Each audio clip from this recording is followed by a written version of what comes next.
topic that we decided to discuss today is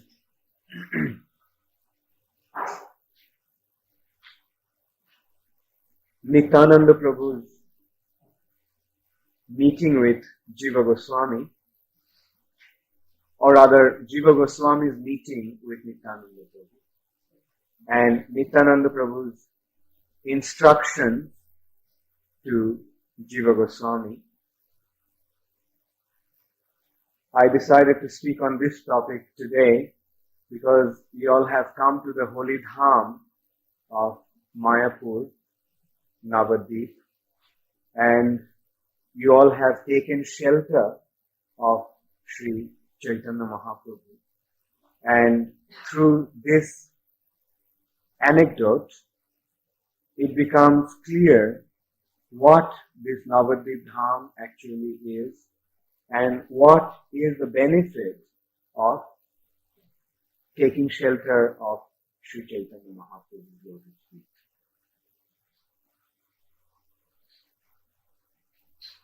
It has been described that this material nature has many universes, and these universes are floating in the causal ocean. And each universe has 14 planetary systems. There are 7 higher planetary systems and 7 lower planetary systems. The topmost planetary system of these 14 planetary systems is the one called Satyaloka. And this Satyaloka is the abode of Brahma. And beyond Satyaloka is the covering of the universe. The universe is like a round ball which has 7 planetary systems within, and the outer covering of the ball or globe has 7 layers, and each layer is 10 times larger than the previous layer. And the final ultimate layer is the layer of Prakriti, material nature herself. Now beyond this covering of the Brahmanda or universe is the causal ocean. And beyond the causal ocean is Brahma Jyoti. And this Brahma Jyoti is the spiritual sky. Just as the material world, material planets are floating in the material sky, the spiritual abodes of the Lord are situated in the spiritual sky. And that spiritual sky is Brahma Jyoti. And in that Brahma Jyoti there are innumerable spiritual planets known as Vaikuntha Loka. In Vaikuntha Loka the Lord resides as Narayan with his 4 arms form and with his Chaturbuha. And beyond this Vaikuntha planet or higher regions of the Vaikuntha planet is Ayodhya, where the Lord has appeared, or Lord is eternally present as Ramchandra. And beyond Ayodhya is Dwarka, where the Lord is present as Krishna Chandra, Vasudeva. And there Krishna is performing his pastime as a prince. And beyond Dwarka is Mathura Mandal. And the topmost region of the Mathura Mandal is the Braja or Golok Vrindavan. So that Vrindavan is the topmost region of the spiritual sky where the Supreme Personality of Godhead performs his eternal pastimes with his most intimate devotees. And this Vrindavan has two sides. This Golok has two regions. One region is Vrindavan and the other side is Navadvīpa. So this is the area of Navadvīpa, where the Lord performs his pastime as Sri Krishna Chaitanya Mahaprabhu. So this is the basic understanding of this region of this place of Navadvīpa Mandal. This Navadvīpa Mandal is non-different from the topmost region of the spiritual sky. The topmost region of the spiritual sky has manifested in this material nature as Vrindavan and Navadvīpa. If we go to the spiritual sky, and if we are fortunate to enter the topmost region of the spiritual sky, which is known as Gokul or Shvetadvīpa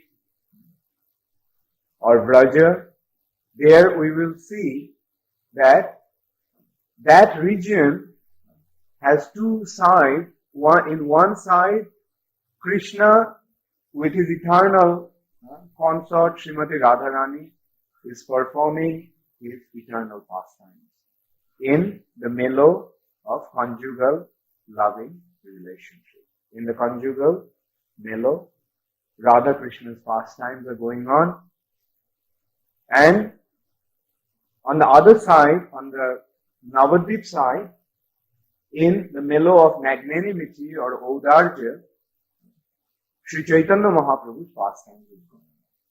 Now, who is Chaitanya Mahaprabhu? Chaitanya Mahaprabhu is Krishna and Radha combined together.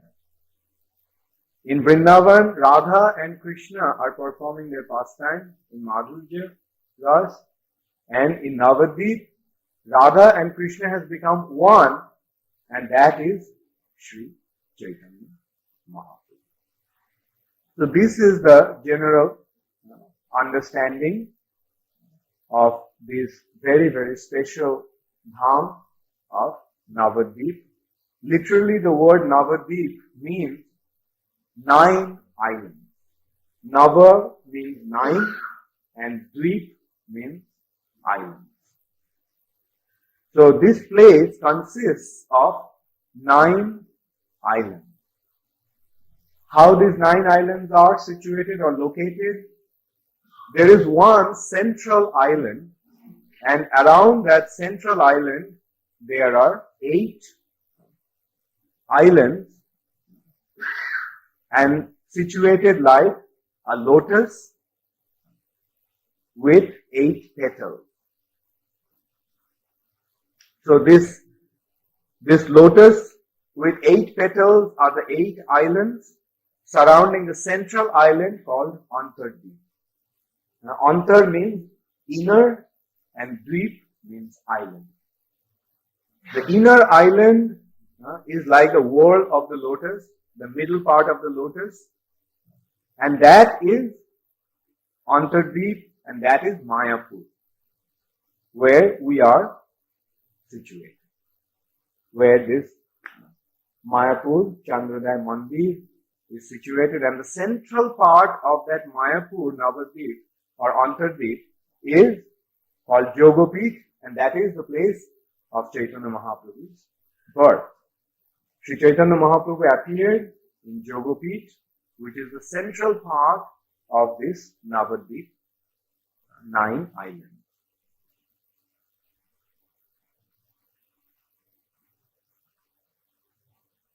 Srila Jīva Gosvāmī is the nephew of 2 illustrious associates of Sri Chaitanya Mahaprabhu, Rupa Gosvāmī and Sanatana Gosvāmī.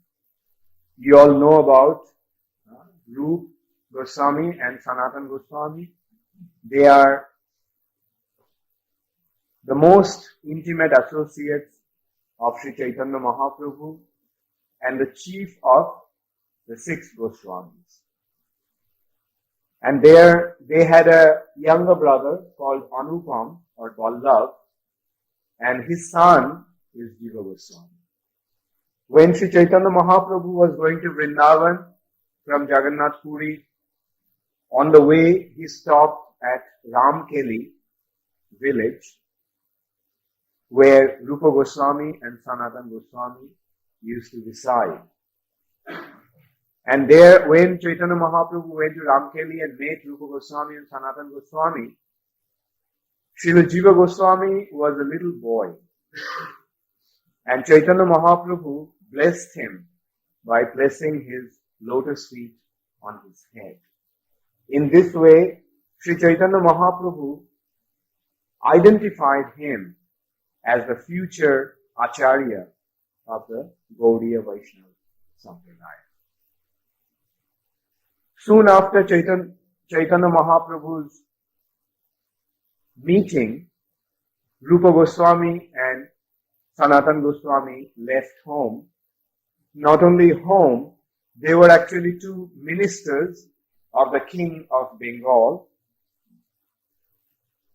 Rupa Gosvāmī was the finance minister and Sanatana Gosvāmī was the chief minister of the King of Bengal, Hussain Shah. But although they were situated in a very, very elevated position, they left their royal responsibilities and they took up the life of a mendicant and walked to Vrindavan to meet Sri Chaitanya Mahaprabhu. On the way, Rupa Gosvāmī met Chaitanya Mahaprabhu in Prayag or Allahabad, what is today known as Allahabad, and Sanatana Gosvāmī met Sri Chaitanya Mahaprabhu in Benares. There, Chaitanya Mahaprabhu instructed them. Jīva Gosvāmī was a little boy at that time, but Jīva Gosvāmī, ever since he met Sri Chaitanya Mahaprabhu, was completely obsessed. He was completely absorbed in the thoughts of Sri Chaitanya Mahaprabhu. And as a little boy, he often used to cry, calling out the name of Sri Chaitanya Mahaprabhu. And he was just waiting when he would be able to come and meet Sri Chaitanya Mahaprabhu. And when he reached his teen, he was about 14, 15 years old, he left home. And he traveled from Bangla Chandradweep, few hundred miles from here, in the northern region of Bengal, to this place, Mayapur, Navadvīpa. At that time, Nityānanda Prabhu was here, Vishnu Priya Devi was here, Sachi Mata was here. That was the time when Chaitanya Mahaprabhu left Mayapur and he was residing in Jagannath Puri. Jīva Gosvāmī was very happy to meet Nityānanda Prabhu. He fell at his feet and begged for his mercy. And he asked Nityānanda Prabhu, what should he do? He expressed his desire that he wanted to study the Vedanta philosophy. Jīva Gosvāmī was a brilliant scholar. Later on, Jīva Gosvāmī has been considered to be the greatest philosopher that the world has ever seen. He wrote many, many books. Of them, the most famous philosophical writing is known as Sat Sandarbha. 6 Sandarbhas, 6 philosophical treatises establishing the teachings of Sri Chaitanya Mahaprabhu. And Chaitanya Mahaprabhu's teachings are basically subdivided into 3 categories known as Sambandha, Abhidheya and Prayojan. And Mahaprabhu's philosophy is known as Achinta Bhedabhed philosophy. Inconceivable, yet simultaneously one and different philosophy. So, Sri Chaitanya Mahaprabhu was in Jagannath Puri, and Jīva Gosvāmī wanted to go to Jagannath Puri in order to see Sri Chaitanya Mahaprabhu and in order to study the Vedanta philosophy from Sarvabhauma Bhattacharya, who was the greatest Vedantic philosopher of his time. You all probably know that Sarvabhauma Bhattacharya in the beginning was an impersonalist, but after meeting Sri Chaitanya Mahaprabhu, he became a devotee. And he established the Vedanta philosophy in the line of Sri Chaitanya Mahaprabhu with a devotional understanding. So, Jīva Gosvāmī wanted to study the Vedanta philosophy under the direction of Sarvabhauma Bhattacharya. But Nityānanda Prabhu told Jīva Gosvāmī that it would be better that he went to study the Vedanta philosophy from Madhusudan Vidya Vachaspati, who was the brother of Sarvabhauma Bhattacharya. Sarvabhauma Bhattacharya studied Vedanta philosophy under Sri Chaitanya Mahaprabhu, or understood the theistic Vedanta philosophy in the line of Krishna consciousness from Sri Chaitanya Mahaprabhu, and then he taught to his brother Madhusudan Vidya Vachaspati, and Madhusudan Vidya Vachaspati was in Benares, in Kashi. So he suggested that Jīva Gosvāmī went to him and study the Vedanta philosophy from Madhusudan Vidya Vachaspati, and then proceed towards Vrindavan to meet with his uncles Rupa Gosvāmī and Sanatana Gosvāmī. And Nityānanda Prabhu is the original spiritual master. So Jīva Gosvāmī accepted his instruction and decided to go there. And when Jīva Gosvāmī was here, very mercifully Nityānanda Prabhu took him around this Navadvīpa Mandal, the area of Navadvīpa Dhāma, the 9 islands of Navadvīpa, where Sri Chaitanya Mahaprabhu performed his different pastimes along with his devotees. That has been recorded, this parikrama of Jīva Gosvāmī with Nityānanda Prabhu has been recorded by Srila Bhakti Vinod Thakur in his Navadvīpa Mahatmya. Bhakti Vinod Thakur wrote a book following the records that he collected about Nityānanda Prabhu's parikrama with Jīva Gosvāmī. We, last 1 week, we had been traveling around Navadvīpa Mandal doing the parikrama. You must have noticed that how we were actually referring to this Navadvīpa Dhāma Mahatmya, that book where it has been described how Jīva Gosvāmī saw different places of Chaitanya Mahaprabhu's pastimes under the guidance of Srila Nityānanda. After the parikrama, Jīva Gosvāmī asked Nityānanda Prabhu some questions. So that is what I actually wanted to discuss today. I specifically wanted to discuss about that because yesterday we completed the parikrama and it is very pertinent, it's very relevant that we delve into that question of Jīva Gosvāmī and meditate upon the answers that Nityānanda gave.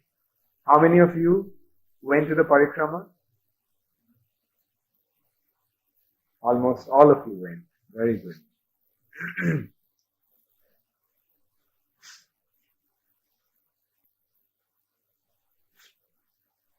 Jīva Gosvāmī asked Nityānanda Prabhu, I have a few questions to ask. Who is asking? Srila Jīva Gosvāmī. And to whom he is asking? Nityānanda. O Lord,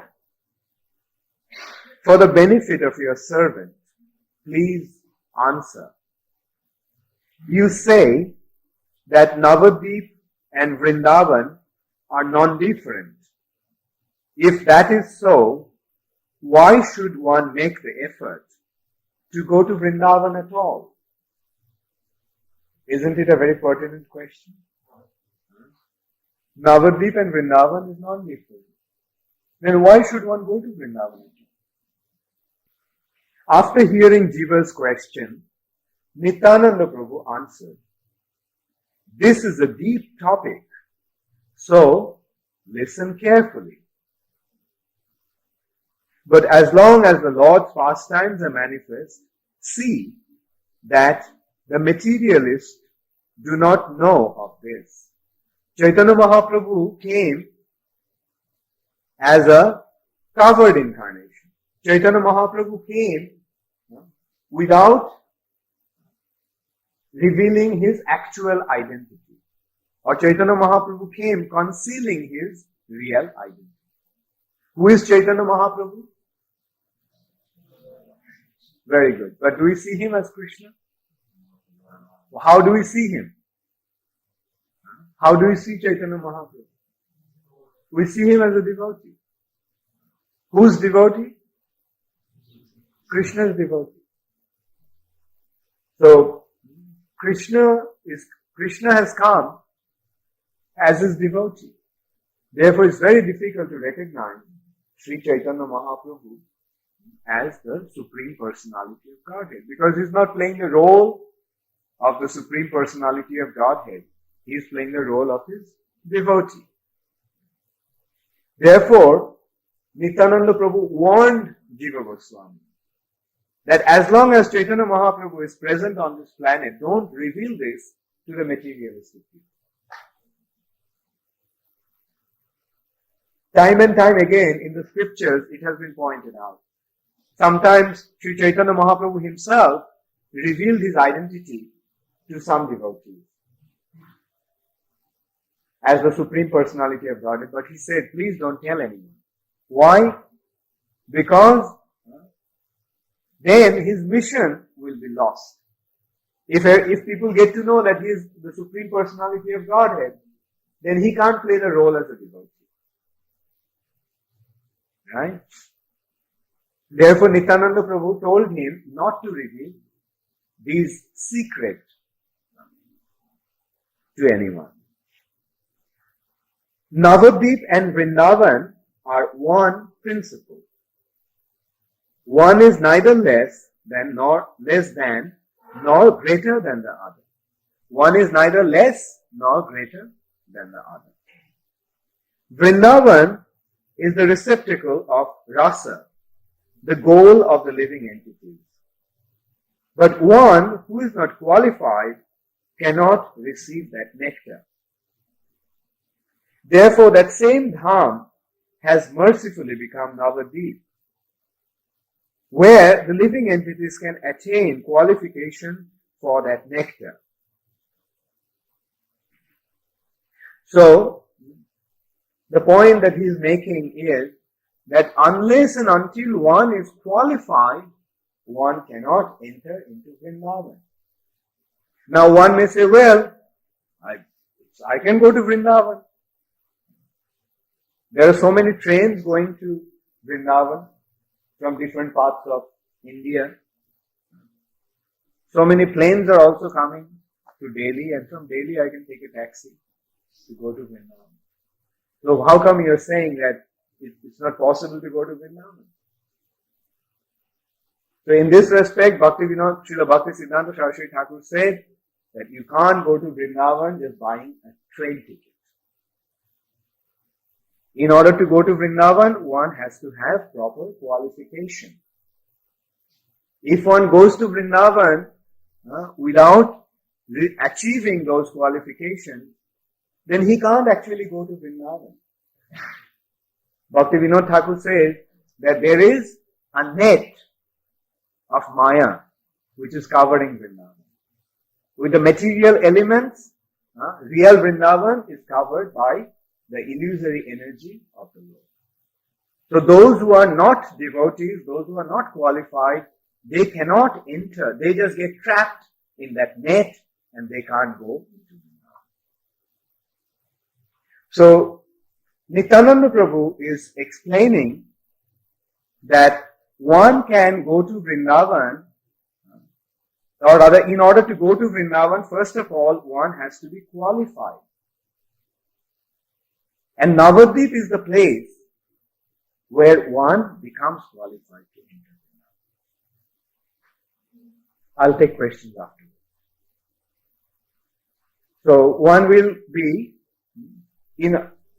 unless and until one is qualified, he cannot go to Vrindavan. But very mercifully, Krishna has made the arrangement that when one becomes, or rather, when one comes to Navadvīpa and becomes a devotee of Sri Chaitanya Mahaprabhu, then he develops the qualification to enter into Vrindavan. What happened? Huh? Just give it to somebody. So, Nityānanda Prabhu is explaining that to Jīva Gosvāmī.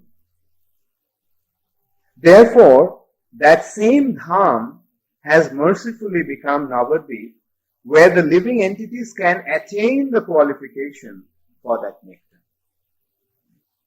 So, did everyone understand? In other words, Radha and Krishna's pastime are the highest of all transcendental mellows. Therefore, one has no immediate right to them. Radha Krishna's pastime is the highest. Therefore, everybody doesn't have the right to enter into Radha Krishna's pastime. But to acquire the qualification, Krishna has made the arrangement. Now, what is that arrangement? That has been described here. Okay. That blissful place, transcendental to material nature, rests on Krishna's inconceivable and supremely magnanimous Sandhini energy.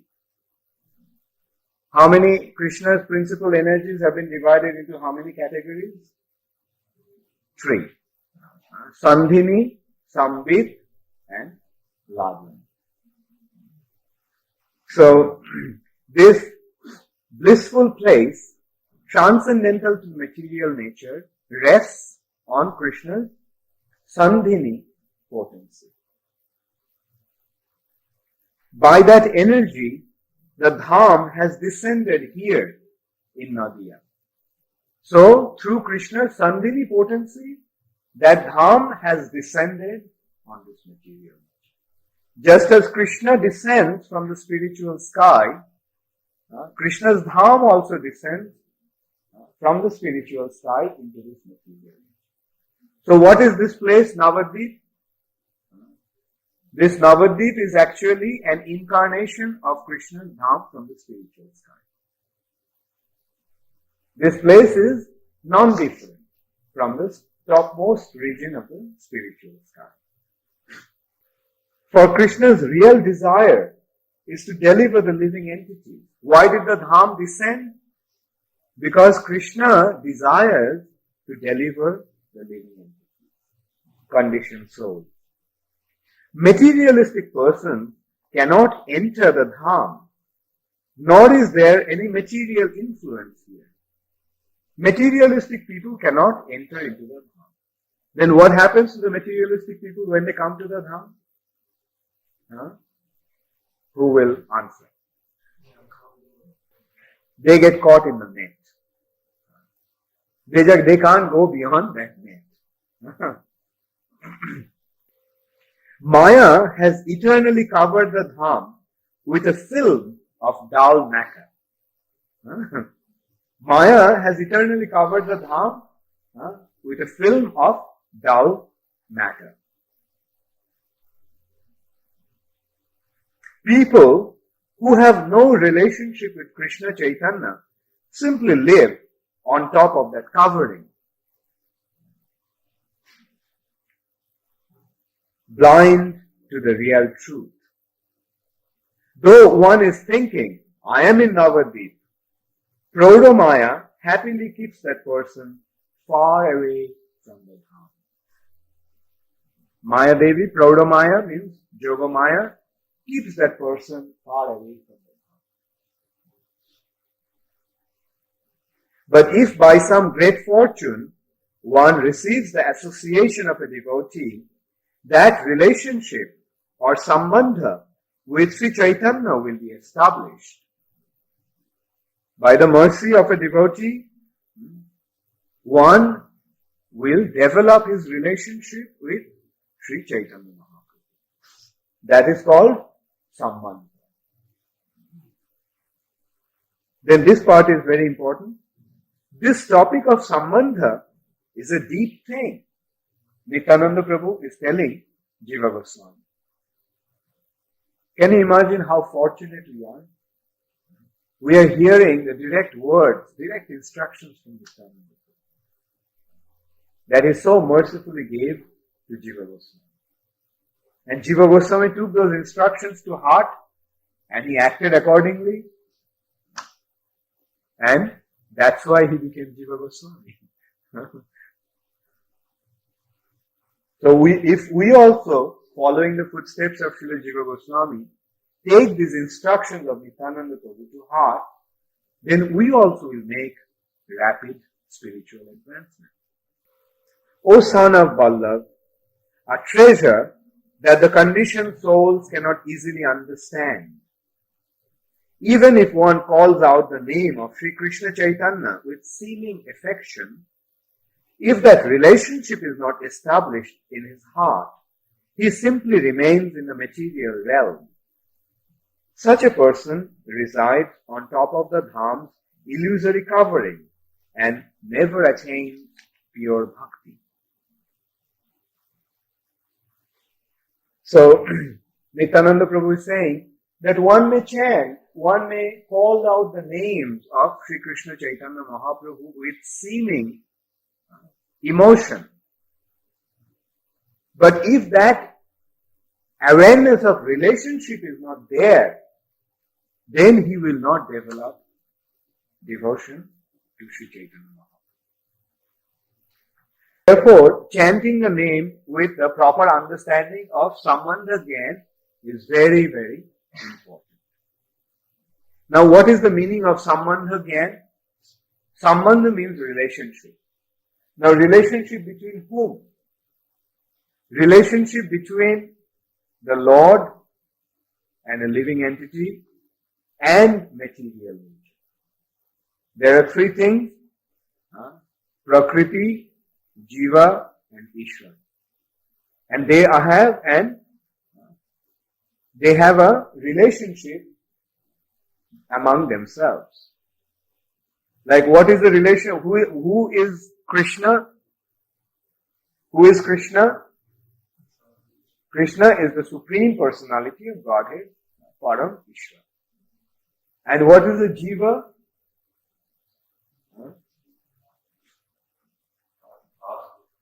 Very good. Part and parcel of Krishna, and in that sense, he is an eternal servant of Krishna. So, this Sambandha Gyan means what? To recognize that Krishna, Chaitanya Mahaprabhu, is our Supreme Lord and Master. And we are his eternal servants. Now, when we chant the holy name of the Lord with this understanding, then only we will develop devotion within our heart. But without this understanding, if we chant the holy name, we will not derive the necessary benefits. That is what Nityānanda Prabhu is telling Jīva Gosvāmī. Then he is saying, he is speaking about those who could not become a devotee, who did not develop Sambandha Gyan but chanting or maybe in a material platform. And Nityānanda Prabhu is saying, by the devotee's mercy, even such a person can give up his pride and perform devotional activity. So this is a very, very important point. Now, how can we become a devotee? How is it possible to become a devotee? Who will answer? What is the way to become a devotee? Yeah, but how can one give up his pride?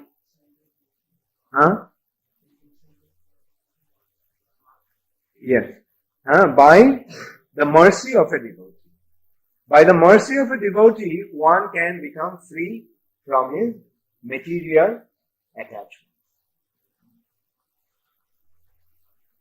One should think himself lower than a blade of grass and more tolerant than a tree.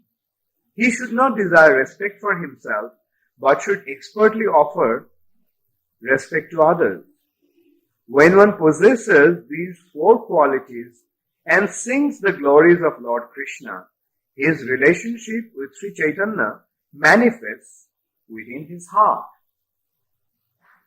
So how can we successfully chant the holy name of the Lord? In order to chant the holy name of the Lord, we must develop four specific qualities. What are those qualities?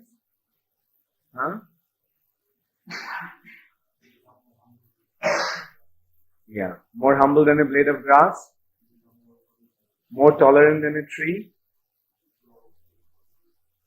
and desire no respect for one's own self.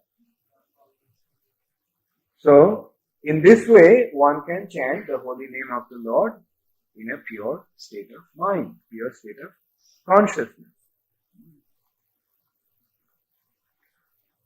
Now, with Krishna, there are 5 relationships.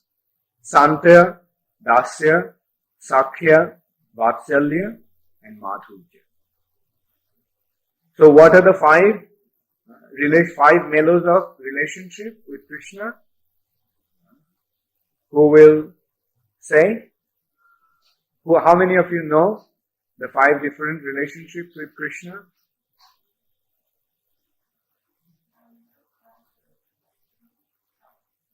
Okay. Now Ekachakra, you can tell the English.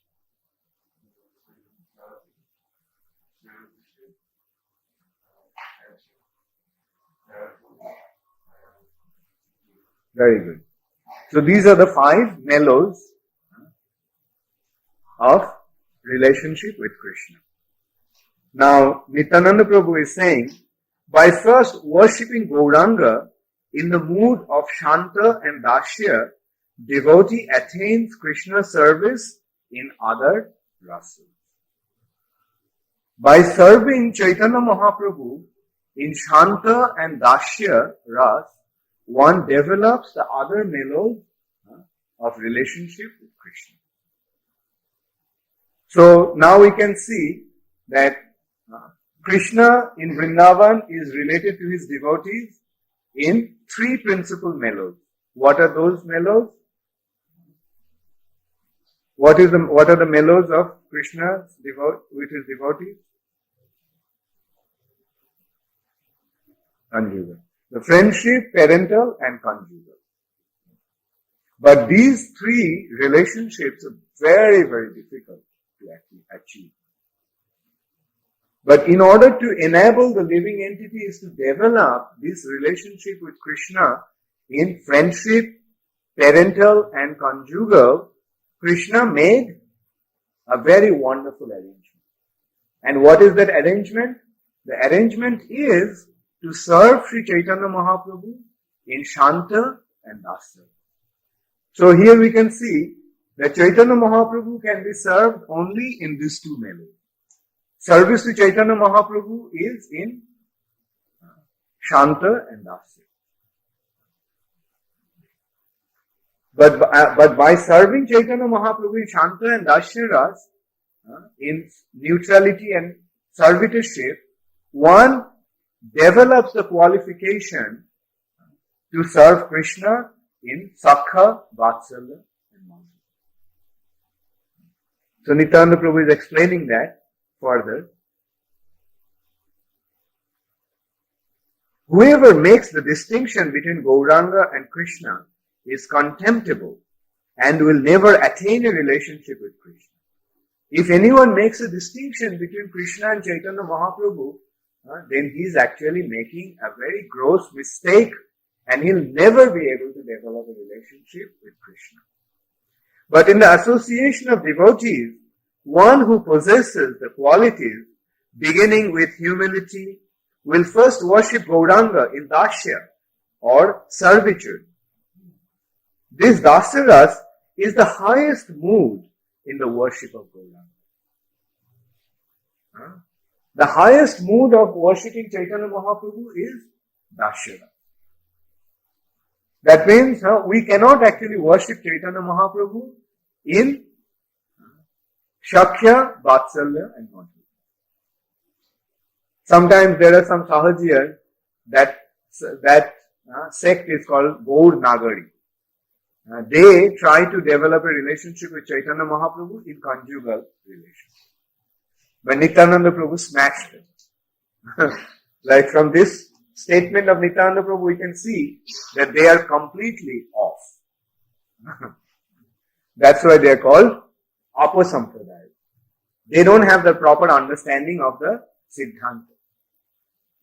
So now, it has been clear from Nityānanda Prabhu that how should one serve Chaitanya Mahaprabhu? How should one serve Chaitanya Mahaprabhu?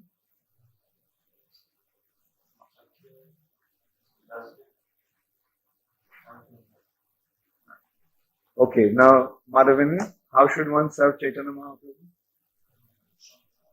In Santa and Dasya. In the mood of neutrality and in the mood of servitude. So of these two, which one is the highest? So what is the highest mood of service to Chaitanya Mahaprabhu? Servitorship.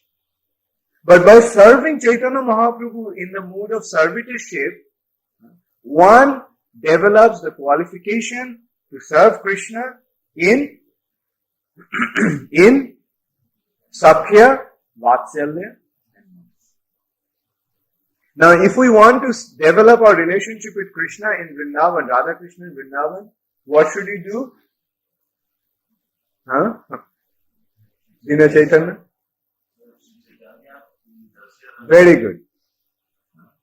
In order to develop our relationship with Chaitanya, Krishna and Radha Krishna in Vrindavan, we must serve Sri Chaitanya Mahaprabhu in Dasya as a servant. So, before we go to Vrindavan and try to serve Krishna, what we must do? We must come to Navadvīpa and serve Sri Chaitanya Mahaprabhu. In what mood? Very good. So how many of you got this understanding clear?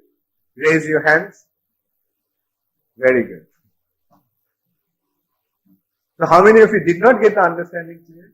You didn't get the understanding clear. Okay.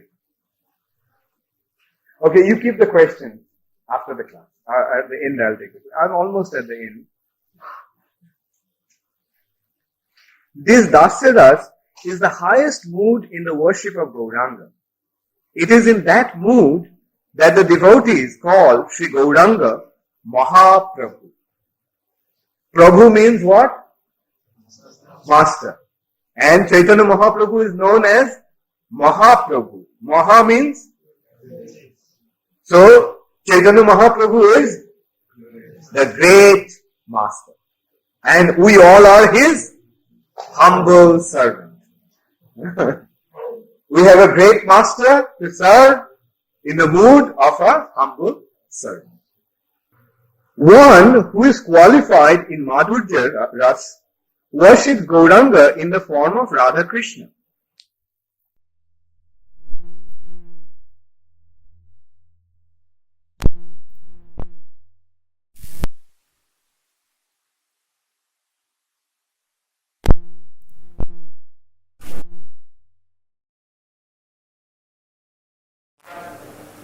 This may depend upon, again, this is co-recognized in the Dhāma itself.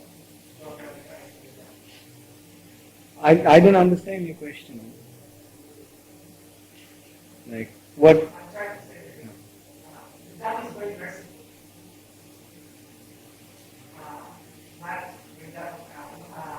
Now it's very merciful. Our is very magnanimous. So it may be very magnanimous to someone who comes proper advice, but may not be very magnanimous. What do you mean? Proper adhikari, but may not be very magnanimous. Adhikari means developing the qualification. Yes, then that would be very magnanimous. But he can come to Then you are not an adhikari. Then that would not be very merciful. Then I would punish. The thing is that if one comes to the Dham and renders service to Chaitanya Mahaprabhu, then by Mahaprabhu's mercy one will develop the qualification. We should not think that since this Dham is magnanimous, I should come here and do all kinds of nonsense and still Mahaprabhu will be merciful unto me. No. Nityānanda Prabhu is saying that is Pashandi. That is an atheistic person who is still bound by the noose of Maya. So this Dham is very magnanimous. The Dham is prepared to give us everything. But we must be sincere in our service to Chaitanya Mahaprabhu. If we are not sincere, then the Dham will not give us the mercy. So sincerity is the most important consideration. And Prabhupada also pointed out that, you see, Dham will forgive us. But if we repeatedly keep on committing offenses to the Dham, then the Dham will not tolerate us. So Maya will bewilder us, and then Maya finally will throw us away from the Dham.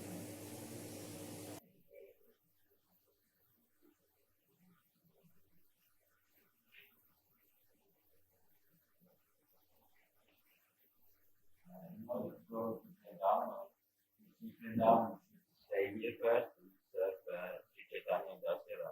How is it? Unless and until one has developed the real relationship with Krishna in either Shakha, Vatsalya and Madhurya, he cannot actually enter into Vrindavan. Therefore, in order to develop those relationships with Krishna, one must first serve Chaitanya Mahaprabhu in Navadvīpa. How is it about Jagannath Puri? This is also in the prayer. We also mentioned Jagannath Puri. What role is for Jagannath Puri? Jagannath Puri is between. Jagannath Puri is also Vrindavan, but Jagannath Puri can be also seen as Vaikuntha. It's both. Jagannath Puri is between Vaikuntha and Vrindavan. Jagannath Puri is Kurukshetra. So in one way it is Vaikuntha, and in another way it is Vrindavan. So sometimes some devotees will see Jagannath Puri as Vrindavan, some devotees will see Jagannath Puri as Dwarka.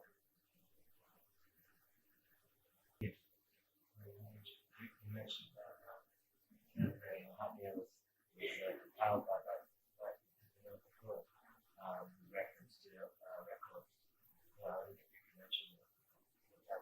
What type of record? Actually, at the end of this book, now Bhaktivinoda Thakur mentioned the proofs from different Puranas and about Navadvīpa's situation.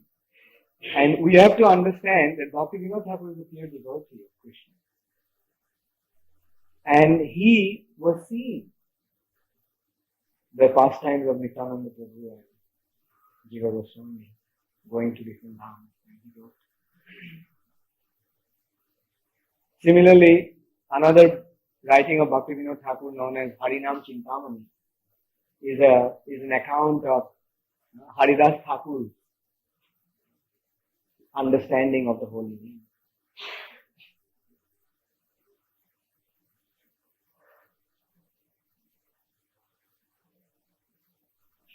How is it possible to maintain a mutual relationship with Chaitanya?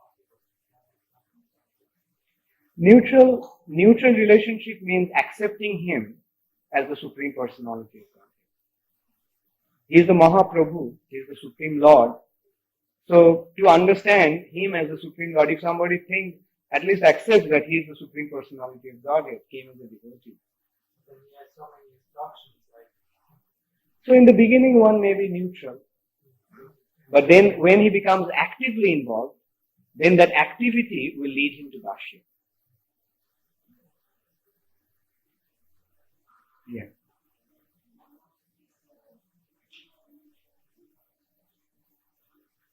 Can you say it a little loud? What is neutrality? Neutrality means accepting the Lord as the Supreme Personality of Godhead, but not developing any service attitude. He is not active, he is neutral. He is not in Maya, he is in Krishna consciousness, but he is not actively involved in Krishna consciousness. That is neutral. But when one becomes actively involved, then the first stage is Dasya. Then there is Sakha, Vatsalya.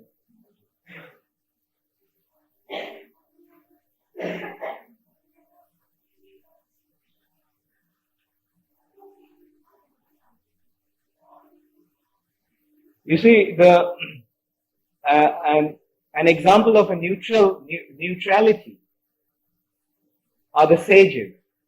They're meditating upon the lotus feet of the Lord. Right? They're meditating on the lotus feet of the Lord. That's not enough. That neutrality must come to an active reciprocation, active service. And then only it becomes devotional service. Neutrality is not exactly devotional service, because service means activity. You can't just sit tight. If you have a servant, and if the servant just sits down at one place, will you be happy with him? He doesn't do anything. He just sits at one place. You expect a servant to serve you. So if we are servant of Krishna, Chaitanya Mahaprabhu, then what should he do? We must serve him.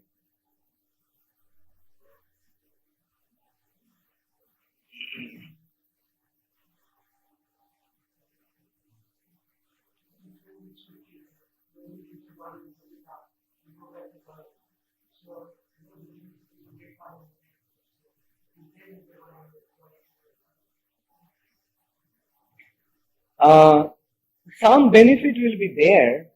You see, to even leave one's body in the Dhāma is actually very, very fortunate. It doesn't happen just by chance.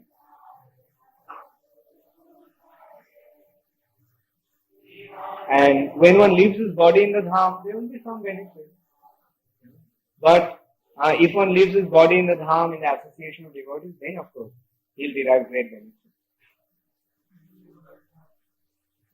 Either go back to Godhead or be born in a devotee family, become a devotee in his next life. Actually, devotees don't care so much about going back to Godhead. Devotee simply wants to remain a devotee, life after life. You see, desire to go back to Godhead is liberation. But for a devotee, liberation is koivalya narokayate. Liberation is like going to hell. So he simply wants to serve the Supreme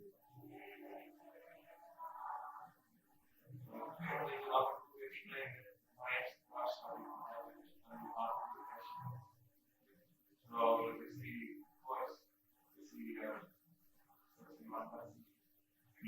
Yes, very good question. So Nityānanda Prabhu says the highest rasa with Chaitanya Mahaprabhu is Dasya. But we see Sachi Mata and other such personalities, those who have Sakra and Vatsalya relationship. What about that? Now we have to understand that they are eternal associates of the Lord. They are the Lord's Shakti Tattva. They are already in Vrindavan pastimes of the Lord. And they have come to participate in Chaitanya Mahaprabhu's pastime.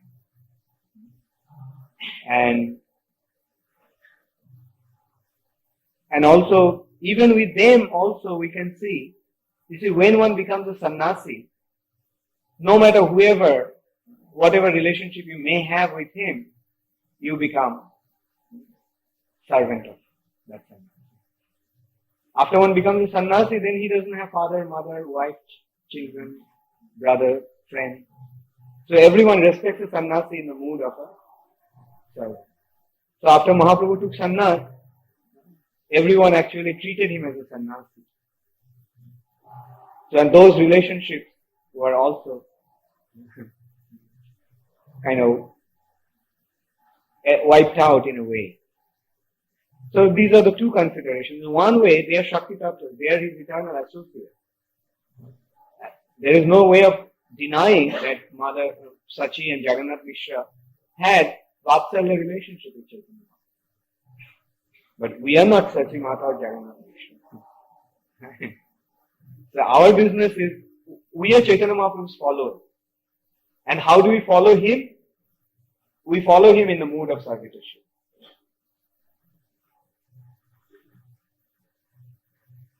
Yes.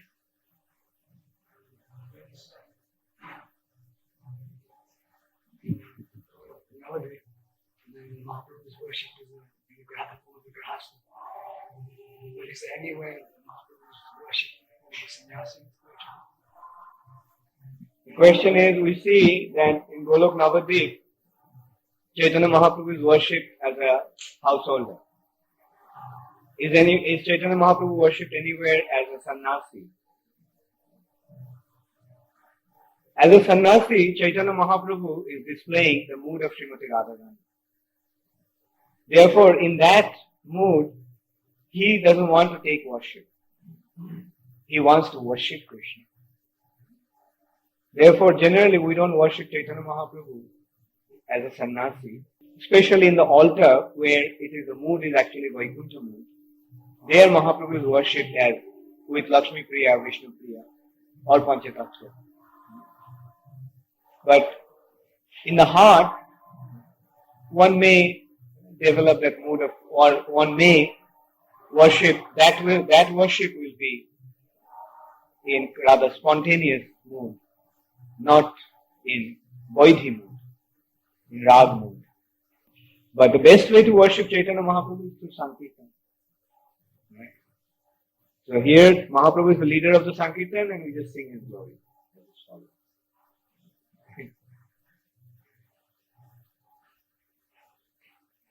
So any other question?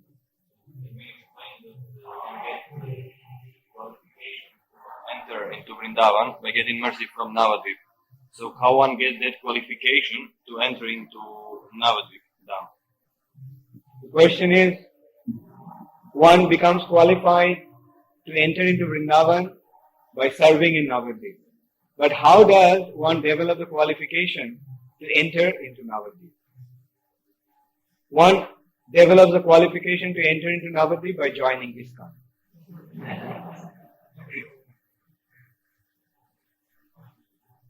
When you join ISKCON, then you get a chance to come to Mayapur, participate in the parikrama, in the most ecstatic mood, with 1,500 devotees, singing and dancing in ecstasy.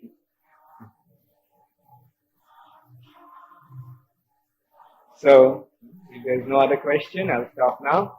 Thank you all very much. All glories to Srila Prabhupada.